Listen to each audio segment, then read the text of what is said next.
and welcome to another episode of the Rorschach Test Podcast. I am your host, Tyrell James. Today I have a very, very special guest with me, Larry Porter. How you doing? Good. That's good. That's good. Okay, so what I do here with these Rorschach tests and with this podcast is I put a series of Rorschach tests up on the screen. I'm going to ask you, what is it that you see? Okay.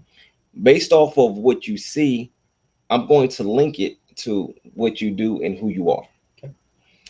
So you can throw whatever kind of curveball at me that you want, which is ironic because we're going to talk about baseball, I'm sure, probably. Sure. Because but however, whatever you see, I'm gonna try to make the link. Okay. So, but before I do that, we have to let everybody know exactly who you are and what it is that you do. Okay. My name is Larry Porter. I am currently the president of the Caroline County Commissioners, and also do some consulting work for Milford Housing Authority and their property management arm, East Coast Property Management.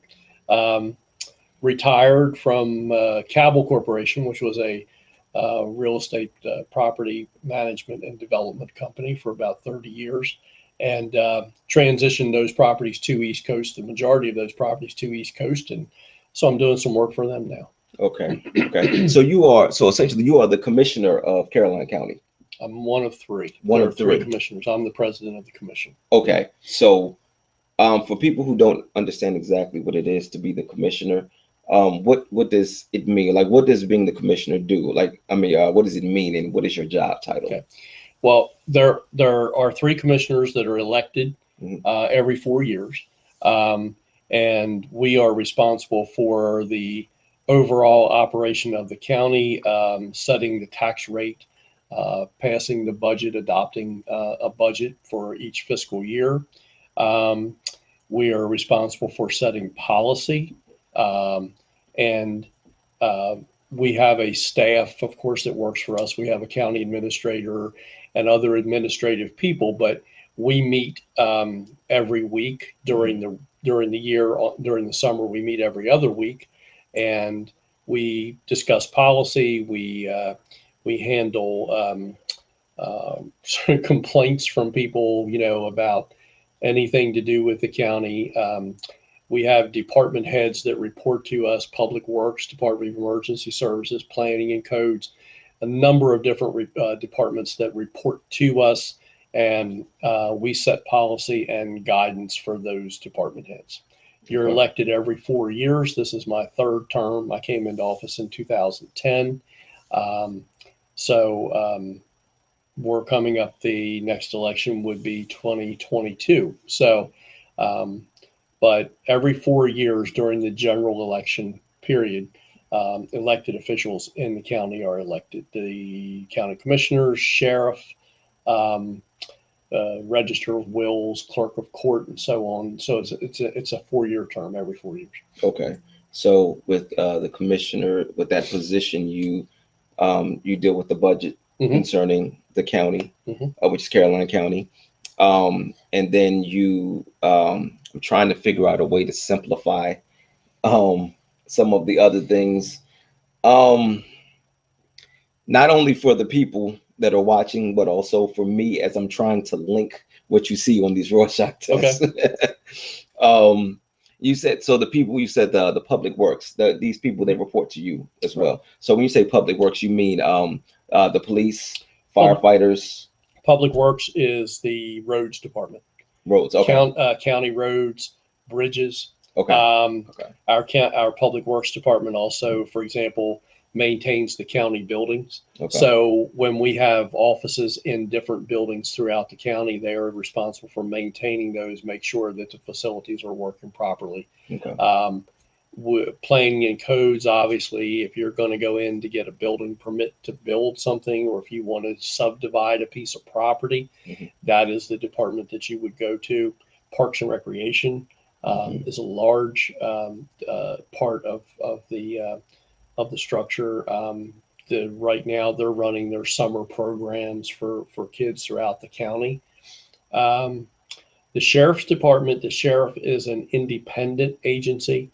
The sheriff is elected to a 4-year term. The largest department that we work with, of course, is the Board of Education. But the Board of Education is also what is called an allied agency. Another allied agency, for example, would be the Humane Society, tourism. So, it's the general, we're responsible for the overall operation of the county. I mean, it's a large definition, but pretty much anything. The budget is the biggest deal. So every year, our fiscal year runs from July 1st to June 30th. So every year we are responsible for balancing the budget. The budget has to be balanced each year. This year it was about $58 million. And so within that $58 million, we have to determine how much we're going to allocate to each department. There are certain rules that the Board of Education, for example, there's a minimum amount that we have to give them each year. And we also, probably one of the most important things to people is we set the tax rate. The tax rate means when you own your home is assessed at a certain amount of money by the Maryland State Department of Assessment and Taxation. So what we do is we set the rate. Every county has a different tax rate. The tax rate in Caroline County right now is 98 cents per thousand, right? So when you get your tax bill, you look at the bill and you'll see that the tax rate is 98 cents times the assessment on your property. So the tax rate in Caroline County has not been increased for, I think, the last 5 years. Now you're going to have people that are going to say, but my tax bill went up. So, but your assessment increased. We have nothing to do with the assessment. So when in Caroline County, 1/3 of the county is assessed every year. So the southern end of the county will be done 1 year, the central part the next year, and the northern part of the county the next year. So every 3 years, your property is assessed, and the tax rate sets the amount that you pay on for taxes based on that assessment. So now also you mentioned Cabell Corporation, which is, and now so did you sell Cabell? And Cabell Corporation transitioned all of the properties that it had to other management companies. To East Coast management. To most of them to East Coast. Some were taken on by the owners of the property that owned them, prior to the breakup of Cabell Corporation. They were properties that had been developed over the years. As you know, your wife is a very integral part of that, still is with East Coast. And so over the years, Cabell Corporation, using different methods of financing, low-income housing, tax credits, and so on, we developed a number of properties throughout the county and in Delaware for elderly, low-income elderly tenants. We early on developed some low-income Section 8 properties in the county. And so over about the 30-year period, we developed about 14 or 15 properties. And we developed them, we built them, we bought the property, bought the land, built the units, and then managed them from that point forward. We closed up in, I think it was January of 2019. And it's been a big, transition for me because, it was kind of a very small, close-knit company, as you know. I mean, we were very close-knit. The people that worked for me were like family to me, and I cared about them and still do. And so it was a difficult transition, but in the property management business, you are only managing the properties that you own. So, an owner can contract with you and you can manage that property for years and years. They give you a 60-day notice and you're done. So, I mean, that's kind of, you're at the mercy of the people that own the properties. So what we're going to try to focus on here is, as far as you being the commissioner, it's going to be budget, operations, and then property management. Okay. All right. I'm going to try to make these connections here. Okay. So let's get into one of these Rorschach tests. So let's start here. All right. What do you see here?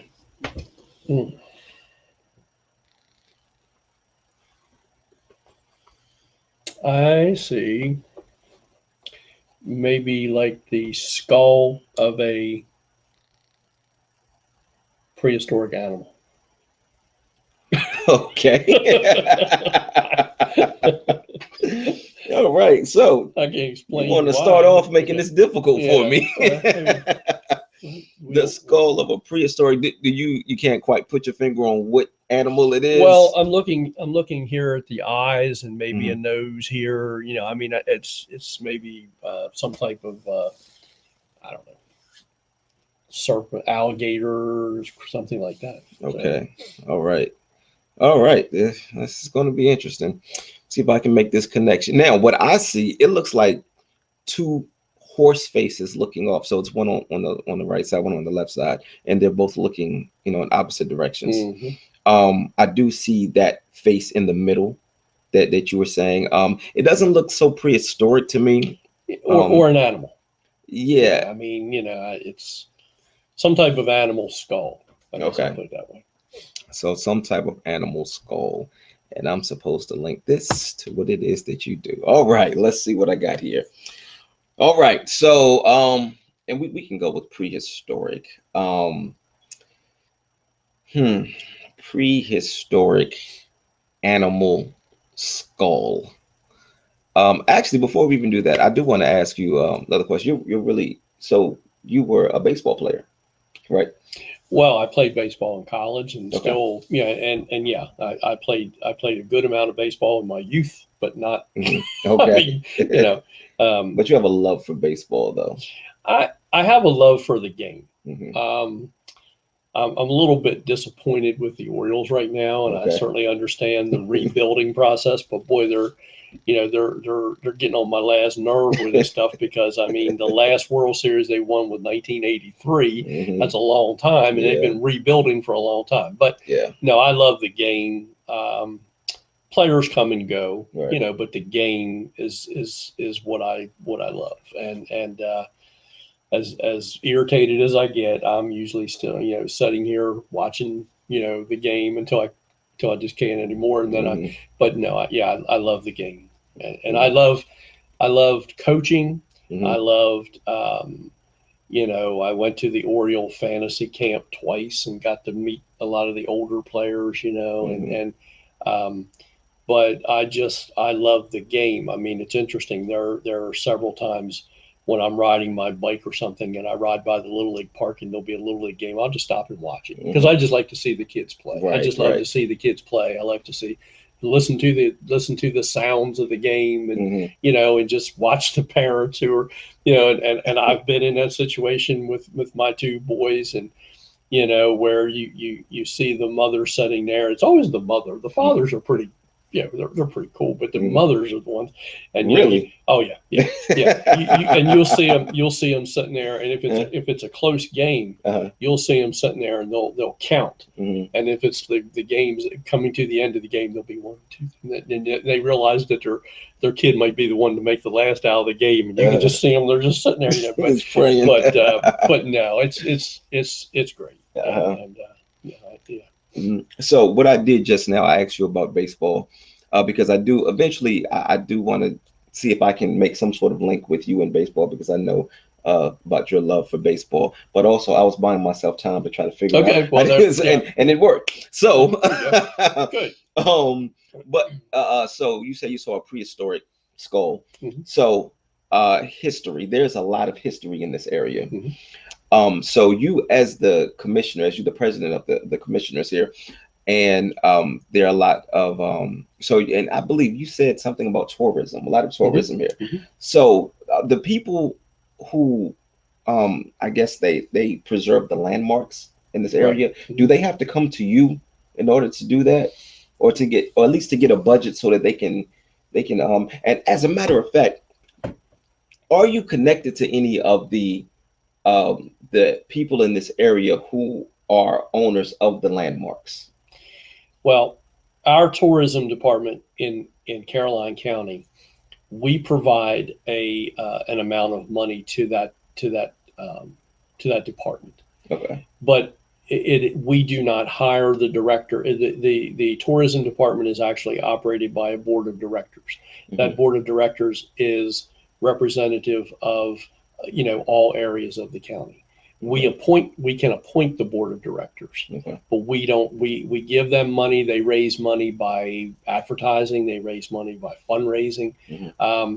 We have a young lady right now, Tara Corsi, who is our tourism director, who does a great job. Mm-hmm. The Caroline County is predominantly covered by what is called legacy history. We have a number of old and preserved buildings. The Museum of Rural Life right uptown is a museum that shows the history of agriculture in Caroline County from the beginning. Harriet Tubman is a good example. The byway, the Harriet Tubman byway. We have the William Still cabin out at the 4-H park. So we have I'm a member of the Caroline County Historical Society, and each one of the towns have their own historical society. Mm-hmm. Greensboro has one, Federalsburg, Preston, Ridgely. They have all developed their own towns where they've preserved history within those towns. Okay. So if you go to the Greensboro Historical Society, for example, you'll see artifacts in there from the old sports teams. Mm-hmm. You'll see artifacts from the town doctor, Dr. Stonecipher, who was a doctor for 50 years. If you go to Preston, you'll see a good amount of material from Preston trucking, that was in there. Federalsburg has done an incredible job preserving. They actually have a house inside their museum that they've preserved that you can go in and walk around and look in there. Mm-hmm. These people, the people that do that are all volunteers, and they spend their own time, mm-hmm. and in some cases their own money, mm-hmm. to preserve these things and try to make them available for people to see, future generations to be able to go in and see, mm-hmm. those things that are in, those museums. Ridgely preserved the old train station, and mm-hmm. their museum is right there. Yeah, I've seen so that. There's a lot. I mean, I really, I encourage people all the time to become involved with these organizations. Mm-hmm. But the old Linchester Mill down, mm-hmm. Outside of Preston, mm-hmm. I mean, that was completely restored, mm-hmm. and it's an operating mill that you can go see how it operates. Right. So it's legacy more mm-hmm. than any, and I'm happy about that. Right. Tourism, other than that, would be utilizing the river, kayaking, mm-hmm. boating, things like that. But there's a significant amount of history involved in our tourism. We want people. I mean, mm-hmm. the courthouse is a historic structure. I mean, the house I grew up in is on the historic register. Mm-hmm. So I mean, all of those things are there for people to become involved in and go to see. I love history. Mm-hmm. I just wrote my book, and my book is, it involves the history of Greensboro and right. people. You left that part. I was supposed to say that you're an author too. That's just published, and yes. Trying to keep books printed to get to people. But yeah, I mean, I wanted to, I wanted to talk about the history of where I grew up. Mm-hmm. There were very, very a lot of people that were very influential in my life. Mm-hmm. Town leaders that I looked up to, right. And people who made an impact on the town, mm-hmm. and on me and my friends, because right. I mean, I still, Greensboro's a kind of unique place, but I mean, I still stay in touch with and communicate regularly with people that I went to elementary school with, mm-hmm. And we all say, well, there's no other place to grow up. Every town says that. Right. Every town says it. Right. But I mean, so my purpose was to kind of, preserve and to relay some of that history. Mm-hmm. Okay.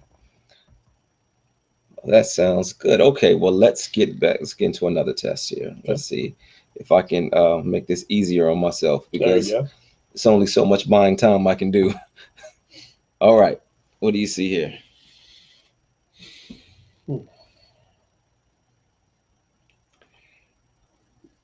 my initial reaction was like some kind of a butterfly. Okay. I mean, I don't know. The wings, on the bottom, the two. I don't know. That was my first, or a scorpion. Okay. I mean, I'm not very that familiar with scorpions, but I guess looks like it could be one. I see two women's faces looking in opposite directions. Okay. And then I guess that's like their neck and like one shoulder of each woman. Yeah, I see that. Yeah. Okay, so you said butterflies. So butterflies, they are a symbol of change. So, how much of the things that have, since you became a commissioner, how much have you been involved in the changes that have occurred around this area? Well, as an elected official, one of the things that you want to do is to say you did something to make things better than they were when you came. Not that things are terrible, but my biggest initiative was healthcare access.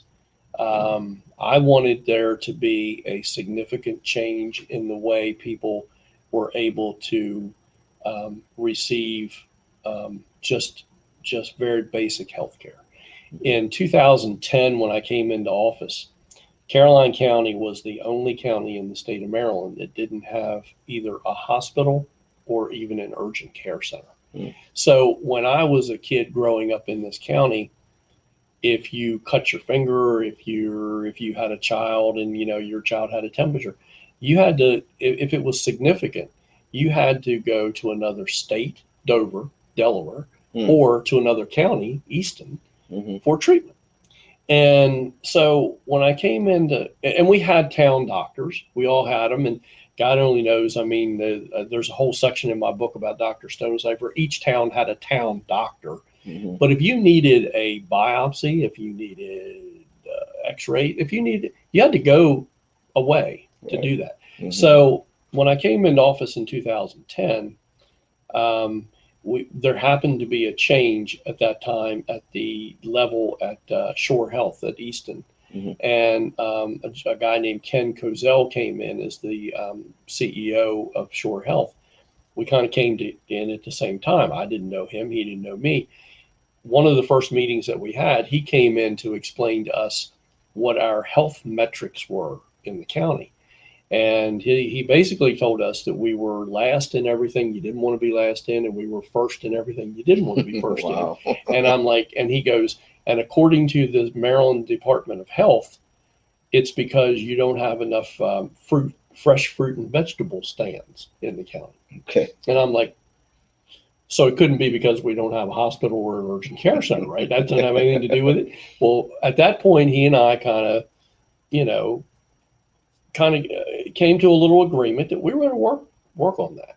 And it was a very long process. It would take us 2 or 3 podcasts for me to tell you how everything happened. But the bottom line is we do have an urgent care center now.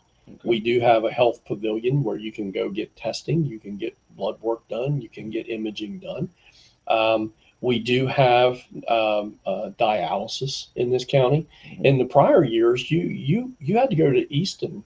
If you had to have kidney dialysis, people who didn't have transportation would ride a DCT bus and get dialysis, and then on the way home they'd stop at Walmart in Easton and wait for people to go shopping. It just wasn't, it wasn't right. It wasn't right to people. Right. Yeah. And so along with the development of Choptank Community Health, which is a federally qualified health agency, FERC or something like that they call it. But my other thing was hospice. We had a hospice house that had been donated by a good friend of mine in memory of his wife, but the hospice facility was not able to continue operating because the state or whoever it is put in requirements as far as registered nurses having to be on it. Well, they didn't have the money. They just couldn't, they didn't have the funds. So we wanted a hospice facility in this county. My theory has always been that if you were born and lived in this county, you want to die in this county. You don't want to go to Talbot County to hospice, and you don't. So we just actually today I was reading my briefing for Tuesday. We have now reached the point where we're going to be able to donate a piece of county property to Compass Hospice, and they're going to build a hospice facility here. Wow. And it's going to be a large facility, and then we're going to try to incorporate some other things into it. They have a grieving center, and things like that. It's going to be located over by the Haps building on 7th Street. Okay. So my goal was, and I say mine, and I don't want to, the other commissioners were involved and they worked hard too. Right. I'm not saying that, but our goal was that we wanted to see an increase in health access to the people in this county. Okay. So if you had to have routine testing done, you could do it here. You didn't have to drive far away. Right. In this county, when you pick a person up in this county, Caroline County is a long county. If you go from Preston to Marydale, that's a long county. Right. So our ambulances were, when they pick a person up in this county, it's about a 2-hour turnaround time, because they have to pick that person up, and they can either transport that person to Easton Hospital, Nanticoke in Seaford, or Bay Health in Dover. So that's a haul. Right. And to come to the house to assess the person, load them, take them, transport them, drop them off, get everything back in place, and come back. That's a turnaround. And we were putting unbelievable miles. We had ambulances with like 90,000 miles. They were breaking down along the road with patients in them. So part of the deal that we did with Shore Health was for them to also kick in about $600,000 for us to rebuild and refurbish our ambulance fleet. Okay. So that was important as well. Other things that were important to us were facilities. When we came into work as commissioners in 2010, the 911 center was located beneath the jail. Well, the jail's over 100 years old. Okay. So we had people working under tarps because the ceilings were leaking on them, So we built a new 911 center. So we built a new DES building for Department of Emergency Services. We just finished a $4.5 million new sheriff's department. So facilities and healthcare access were what we keyed on. And I think we've been pretty successful in doing that. I don't have everything here in this county from healthcare, but we got more than we did before. So it's been a good, I think it's been a good ride. I know I first started coming out here, I'm from DC. So I first started coming out here back in like 2005, I believe. And I've seen so many changes. I've been driving down 404 and I watched them build the pavilion. Right. So and the thing is, I remember people saying, I'm glad that they have that here because we need somewhere closer to go. We need an urgent care that we need to go to. We need to be able to, like, if I'm sick, I don't want to have to go all the way to Easton. Sure. I don't want to have to go to Seaford. So that was very, that made it very convenient for the people in this area. So, well, and tremendous partners. Shore Health has been a tremendous partner. We've never asked them to do anything that didn't make sense from a business standpoint. Right. I'm not going to ask anybody to go in. I'm a business guy. I'm never going to ask anybody. So what we did with the urgent care center was they started off slowly. It was open 5 days a week from like 8 to 5. Now it's open 7 days a week from 8 to 8. And it is, or was, the last numbers I saw, it was the busiest. They had the most patient traffic of anyone in the region. So, but they gradually came through. The pavilion, to be honest with you, was not part of the deal that we did. That pavilion, that health pavilion was built by Shore Health. And that was not anything that we negotiated with them. Dialysis is actually a private company. I think it's DaVita that's located in the Food Line Shopping Center. Right. So those were things that kind of came along, following that. But my point to them was, there has been talk, and they're still talking, and they were talking in 2010 about building like a $250 million regional medical facility in Talbot County. our point was 35% of your patients come from our county. So you build the regional facility there. We don't have the infrastructure in Caroline County to build it. Right. But man, if you're going to build that infrastructure there, you got to give us something here. Right. I mean, we're not going to sit around anymore and be, oh gosh, because my whole life it's been, well, that's just the way it is. You get sick, you got to go to Easton or right. No, it didn't. No, it's time for a change. Yeah. It's time for us to get treated fairly, right. And they have, believe me. So, well, that's good. That's good.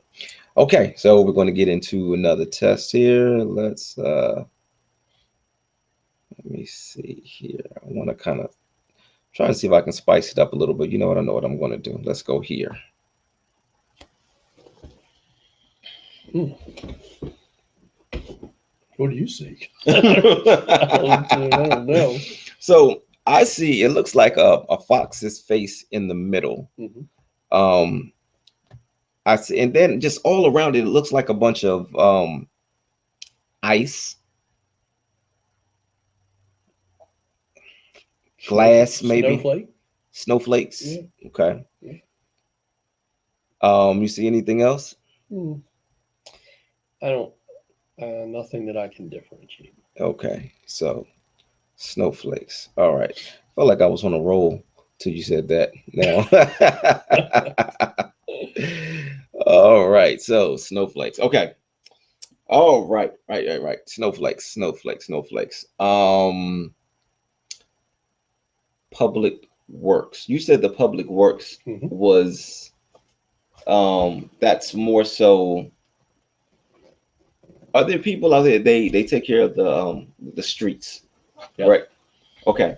So when it's snowing, plowing snow. All right. So when we get dumped on out here, and so that's your call. Is that your call when they get out there? The public works director is the one who really sets the policy for plowing snow. When do you plow? So our kind of unwritten rule is that we're going to plow snow, but we're really not until it stops. Because you're just kind of going. So we have over 80 miles of dirt road in this county. Now that's people literally come here. I've had people tell me that when they have people visit from out of the area, they take them and show them and ride on dirt roads because people don't know what they, have never seen them before. Right. We have 80 miles of dirt road to maintain. That's a lot of scraping. That's a lot of, grader work, So yeah, but snow plowing is, those guys, if you want to do something sometime, go out and imagine that you're going to drive a snowplow all night. And you're driving that snowplow and the snow's coming at you and, you're trying to, keep everything going, and they have designated, each guy will have a designated road or designated areas to cover. It's an incredibly difficult job. Right. And part of the problem that we have is logistically, how do you keep these guys fed? How do you keep them, and I'll tell you an interesting story. So I got a phone call from a guy who does a radio station, C4 in Baltimore. Okay. So somewhere along the line, they got my number and they called and they were like, we had a big snow, and apparently somewhere on the Western Shore there was a county commissioners who had sued their own public works department for not plowing snow fast enough. I'm like, I don't know. And so they called and they were like, we'd like to talk to you about Caroline County plowing snow. So yeah, we're gonna call you back. I said, okay, fine. So they called me. So and I've listened to his program. He does a good job. And he was like, well, you're over there in the rural area. He goes, I bet you have some real problems with snow removal. And he goes, did you get any calls this weekend? Because as you know, it never snows during the week. It's always on a Friday night or something. So, and I'm like, I did get a couple. And he goes, man, can you tell us what they said? And I said, yeah. I said, I had about 4 phone calls from farmers' wives who were upset that the guys driving the snowplow wouldn't stop and drink coffee and eat sandwiches that they fixed for them, because they knew that those guys were plowing their roads. Okay. And they were concerned about them keeping fed and keeping being alert. coffee and being alert. Mm-hmm. So they would make meals for them. And so they would call me and say, they aren't stopping. You need to call, you need to call the dispatch people and tell them that I've got this coffee and food ready for them. And I'm like, all right. So those were the complaints I had. It was that those people were looking out for those guys. Uh-huh. Tyrell, in Caroline County, just about everybody. I mean, there's 33,000 people in this county. I'm probably related to 15,000 of them. I mean, okay. My mother was one of 10 children. My wife's grandmother was the oldest of 19 children. Wow. So, I mean, when we got married, so everybody's connected. Everybody knows each other. Everybody. I mean, it's such a unique place. I mean, and honestly, people they care about these people. They care about the guys that are out there working for them. They do, and I mean, and so you'll have some people who they don't come down my road. Oh, yeah, they haven't been down my road. Yeah, they have. They've been down your road. You can tell me they haven't, but they have. So, but overall, it's people who really genuinely look out for each other and are concerned about each other. And the snow removal part is a dangerous thing. I mean, it's I used to work for the county roads when I was going to college, and I did a couple of the snow things. Man, you just get, after a while, you're just kind of, you're trying to, you got to pay attention. You got to keep that blade down. You got to make sure, it's tough. And I'm sure it is. I couldn't do it. I wouldn't do it. And but at the end of the day, the roads have to be cleared. You've got to keep the roads clear for emergencies. You've got to keep it clear for access for people, nurses. Those are the things that people, really don't take into consideration. There's a tremendous number of people in this county that have home nurses that come. You got to keep those roads open for them. They've got to be able to get there to treat their patients, in the houses. But I mean, that's part of it. Certainly the maintenance of the roads, but in the emergencies, trees fall across roads. I mean, when we have a storm, all the time, I mean, there'll be trees that someone will call, I got a tree down across my road. This guy's got to go out and cut the tree up and move it and get it out of the way. Right. So that's part of the public works operation. Okay. So I have another question about the snowflake, actually. So, they say that no two snowflakes are alike. I'd have no idea how they know that. Nobody's ever seen all the snowflakes, but whatever. But in speaking to the uniqueness of the snowflakes, I want to talk about your book. What is it about your book that makes it so unique and just different than any other book that we may pick up? Well, I think that, I think for many years, I have been a storyteller. I'll sit and we'll talk about it. And people always say, man, you got to write a book. You got to write a book. You got to write a book. I don't know that it's any more unique than anyone else's, but my book deals with two things. It deals with my family and the history and the feeling of growing up in a small town. Okay. In fact, I kind of related it to the Wonder Years. If you've ever watched them, show the Wonder Years. I saw a couple episodes. Yeah. When I was so, I mean, and I think everybody always thinks that they grew up in the best time, in the best town, and things are, but I just wanted to convey my memories, and the book is very simple. It's 110 pages. I mean, but it's like, I have a whole area where I remember, and I just remember. I remember, getting a haircut. I remember, the sports teams.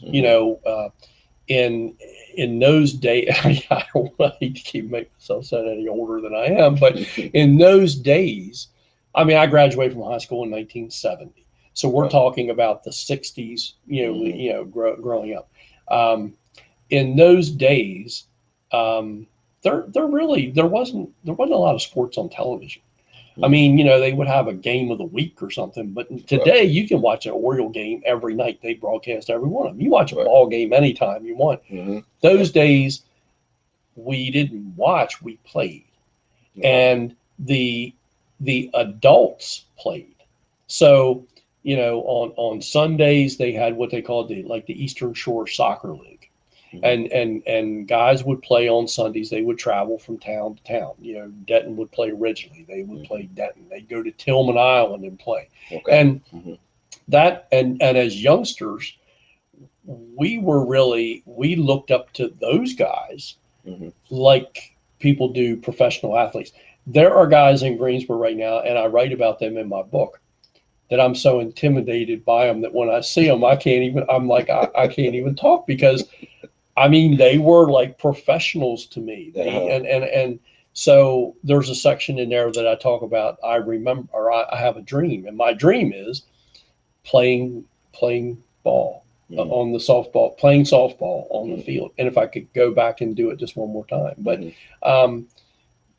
I think that, it's that part of the book that I wanted to convey to people. We grew up right in the middle of the most turbulent times. If you think about from the time that I started school and the time that I graduated, JFK was assassinated during that period. Robert Kennedy and Martin Luther King were assassinated while I was in school. So, I mean, it was how did people react to that? Right. If that happened today, I mean, it would be people, but during my time in school, I remember where I was exactly when it came over the loudspeaker that President Kennedy had been killed. And I remember the reaction of my teachers. I remember I was in the 5th grade. I remember, going home and my parents were just devastated. I remember the fear. I remember the grief, from everyone. And it was something that just I never forgot. And the same was true with Robert Kennedy and with Martin Luther King. Those were all life-changing events that all occurred while I was attending school. So, we were in the middle of Vietnam. I remember sitting in my friend's house watching the ping pong balls. You know what I'm talking about? They had the draft, the dates, your birth date. Yeah. And I remember them picking the balls, thinking, "Hey, what's my number going to be?" I mean, So, but I will tell you this: that when I graduated, people will say, "Oh man, that was the drug." Didn't know anything about drugs. I knew nothing about drugs. I still don't know anything about drugs. You could give me something today, and I'd say, "Well, I don't." But a lot of people don't believe that, but it's true.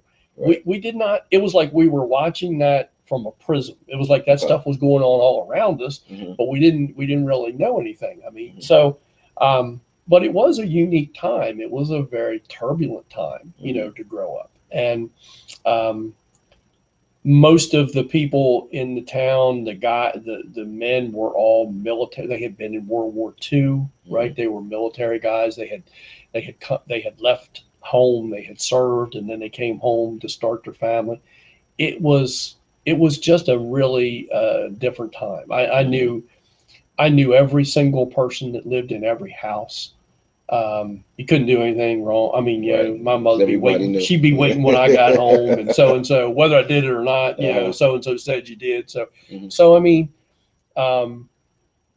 that sense of community, it's still around, but I just wanted to convey that, and this book is really not going to be memorable for people who didn't grow up, because I talk about things in there that are really just only people would realize and remember, the fire whistle blowing every day at noon, so I mean, so that book is really for the people here. Yeah. It's I don't think it's going to I mean, now the other part of the book is I talk about my family, both sides of my family. I got some stories in there about my aunts and uncles. They were, I mean, man, they were one. I mean, you could write a book about any of them individually, but it was just a result of people saying to me over the years, man, you got to, because I would tell them stories that, man, you got to write that down, man. You got to, so I've had some people tell me, they say, I know these better than you do. You told them so many times. But it was just a way to do that. It was just, it was fun to do. I did it in probably, gosh, I don't know. It probably took me about 3 weeks to write the book. Okay. But it was the publishing, and editing and publishing and everything. Right, I had a very good person in Greensboro that helped me put it together, and I'm pleased with the way it turned out. Okay. You said you were talking about how turbulent the times were. When I speak to people about like back then, they have very, very vivid memories. But then what I find interesting is that a lot of times they are able to recall small, I mean, just the tiniest of details. And it makes me wonder if, so let's say years from now, when people are recalling COVID, the kids, for instance, or people like maybe even in their 20s or 30s, whatever, when they're recalling COVID years from now, are they going to remember the tiniest details? Because there's so many distractions now. There's so many distractions, and it makes, so I wonder if because there weren't as many distractions back then, it was easier for you to remember these tiny details. I think that's a good point. I think it was, because I think, I make a point in my book, the world was smaller.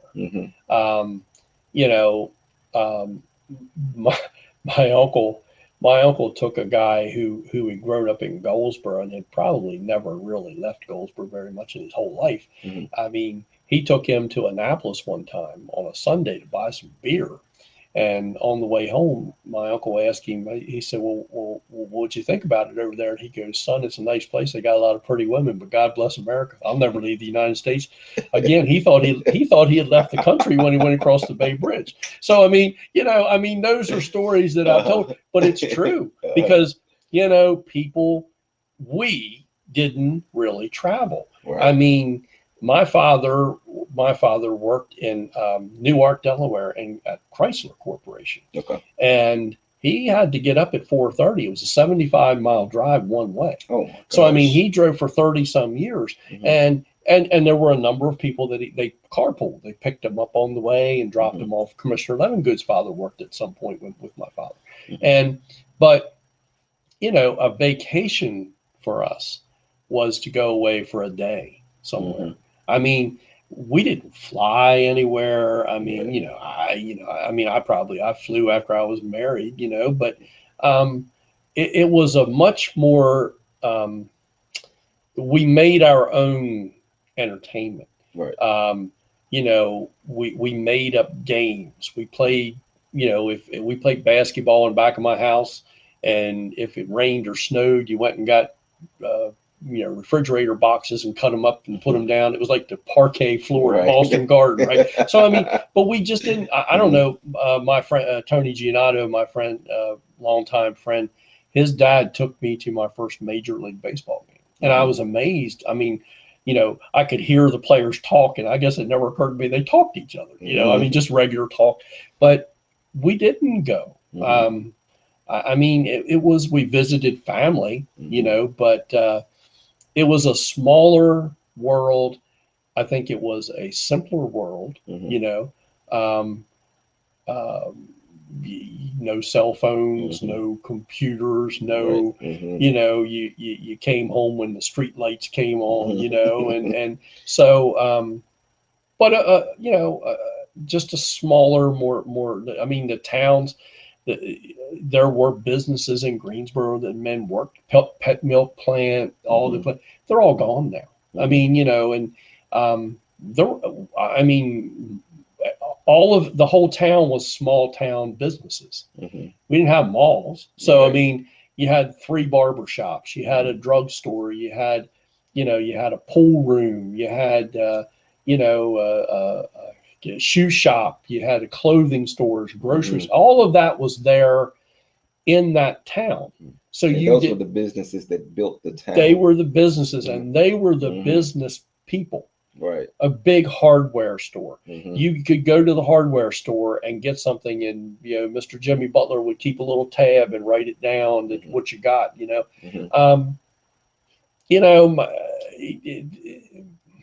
It was a different life. It was just a different way of life. I remember going to the bank and paying the water, the electric and phone bill at the bank. And my mother never had a checking account. And my mother kept her change purse in her bra. So every time it was time to pay something, she'd be digging down there, and she would send me to the bank with cash and the phone bill, and I'd hand it to the teller. I don't know what they did. I mean, but now you can do it on your phone. Now you can do it on your phone. So I mean, but everything was I don't know. It was just your days were. You got up in the morning, you put your glove on your bike, and you rode around till you found enough guys to play, and there were 4 or 5 different spots to play, and you played all day long. And you didn't. I wasn't allowed in the house during the day. You had to get out. So I mean, but you made up your games. If the weather was bad, you made up games inside. I mean, it was just a different way. And the thing that I say to people now, even my kids, I would say to them, why don't you guys go out and get a bunch of guys and play? Well, who's going to umpire? Who's going to umpire? You don't need an umpire. You umpire yourself, man. If you got 7 guys, you play 4 against 3. But it was definitely a different time. Yeah. Seemed like a more peaceful time too. Well, it was more peaceful. There were a lot of things that were different, and I talk about in my book. I mean, there were a number of taverns and beer gardens, and my father and his friends would go drink, and I mean it was before drunk drivers, and I mean, and but that was unheard of now. I mean, because things have evolved, and rightly so, that people shouldn't be drinking and driving, but that was before that all came about. And my father would take me with him, and I'd be sitting there, and I'd be like, and he'd say, give this boy here a coat. And then they would have these jars of pig's feet, and he'd be, give him one of them. I'm like, no, I'm good, man.